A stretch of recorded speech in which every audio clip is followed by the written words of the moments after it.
It is a fact that the majority of the followers of Muhammad, over 1 billion of them, are illiterate in the Arabic language, and hence must trust and depend on their mullahs to explain the Quran to them. Based upon your research of the subject, as well as upon your personal contacts with different Mohammedan nationalities, what are your conclusions? I must emphasize repeatedly that a believer will not be swayed by logic or facts, which would undermine his or her beliefs. They must be able to ignore as well as deny both reality and facts. My experiences, even with many of the highly educated Mohammedan Muslims, any and all my proofs are ignored without challenge. Nonetheless, let us share a few examples with our listeners. Sahih Bukhari Hadith 1.777, narrated by Abu Salama. In the morning of the 20th of Ramadan, the Prophet delivered a sermon saying, "Whoever has performed i'tiqaf with me should continue it. I have been shown the night of Al-Qadr, but have forgotten its date. But it is in the odd nights of the last 10 nights."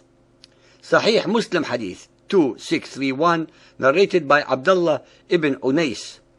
Allah Messenger said, "I was shown Laylat al-Qadr, then I was made to forget it."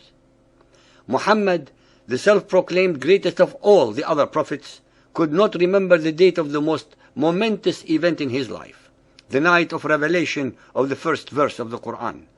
Since Muhammad could not even remember the date of a recent and extremely important event, and was not able to predict any future event, by what standard of logic could he be called a prophet? Sahih Muslim Hadith 328, narrated by Abu Hurairah. The Messenger of Allah said, "I found myself in Hijr, and the Quraysh were asking me about my night journey.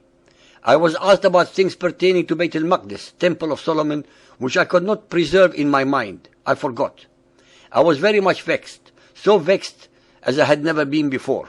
Once more does Muhammad admit to his fallible memory. Yet again, Muhammad could not remember another momentous event in his life. Muhammad forgot what the Temple of Solomon looked like, the very same that he had only visited a few hours earlier, and led prayers at the head of all the previous Hebrew prophets on his alleged miraculous night journey. The listener should be aware that in the year 622 AD there was no Temple of Solomon in existence, since it had already been destroyed by the Romans 550 years earlier.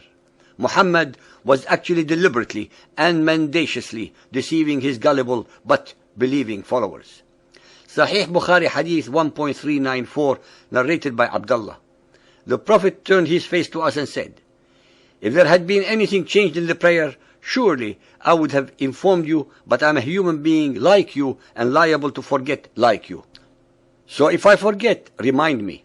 Sahih Bukhari Hadith 3.244, narrated by Abu Sa'id al-Khudri. The Prophet said, "Whoever was in i'tiqaf with me should stay in i'tiqaf for the last 10 days.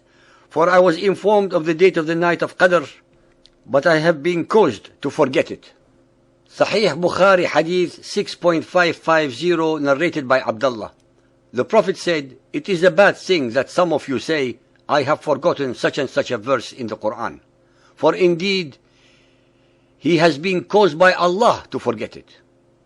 So you must keep on reciting the Quran, because it escapes from the hearts of men faster than camels do." Sahih al-Bukhari Hadith 6.558, narrated by Aisha. Allah's Apostle heard a man reciting the Quran at night, and said, "May Allah bestow His mercy on him, as he has reminded me of such and such verses and such surahs, which I was caused to forget." Sahih Bukhari Hadith 6.559, narrated by Abdullah. The Prophet said, "Why does any one of the people say, 'I have forgotten such and such a verse in the Quran'? He in fact is caused by Allah to forget." It was typical of Muhammad never to admit error or fault, but blame everything on outside agents such as Allah, Gabriel, Satan, Quraysh, Jews, etc. The followers of Muhammad at the present time walk perfectly in his footsteps by always denying any wrongdoing and blaming everything on others.